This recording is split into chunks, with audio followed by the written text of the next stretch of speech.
Incognito, The Secret Lives of the Brain, written by David Eagleman. Now, I am a complete nerd and I do study the brain just for fun because I believe that studying the brain can help us understand humans and human behavior much more. So I love human behavior. I love studying human behavior, everything about it. So this book is a really good, it's original and provocative, a smart, captivating book that will give you a prefrontal workout. So it's a prefrontal cortex workout. So it's really gonna like make you think. This is gonna make you think, and it's really got some good stuff in it. So um I'm just gonna open it to any part and just start reading. But I love it. It's really good. It's about the conscious mind. But what's the part? That's the part you consider to be you. Like the conscious mind's the part you consider to be you. But that's just the tip of the iceberg. So what's the rest of the brain doing? Wouldn't you like to know? I sure would.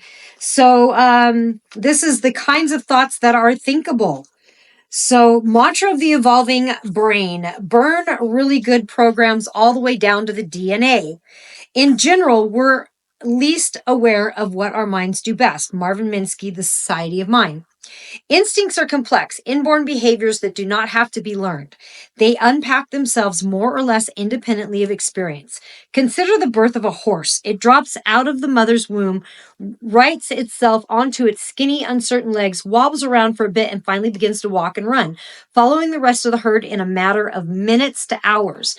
The foal is not learning to use its legs from years of trial and error, as a human infant does. Instead, the complex motor action is instinctual. Because of specialized neural circuits that come as standard equipment with brains, frogs are mad with desire for other frogs and cannot imagine what it would mean for a human to command sex appeal, and vice versa. The programs of instinct, carved by the pressures of evolution, keep our behaviors running smoothly and steer our cognition with a firm hand. Instincts are traditionally thought to be the opposite of reasoning and learning. If you're like most people, you consider your dog to operate largely on instincts, while humans appear to run on something other than instincts, something more like reason. The great 19th century psychologist William James was the first to get suspicious of this story. And not just suspicious, he thought it was dead wrong. He suggested instead that human behavior may be more flexibly intelligent than that of other animals because we process more instincts than they do, not fewer. These instincts are tools in the toolbox, and the more you have, the more adaptable you can be. So this is pretty cool. So this goes in deep diving into what the brain is actually doing. Grab this book. It's a really, really fun read. It's not super long. It's only like 300 pages, but it's a smaller book. The writing's kind of small, but so it will take you a fair minute to get through it. It is on Audible. So, which I love. I like to listen to my books, so I got it on Audible as well as in hard copy. So good stuff.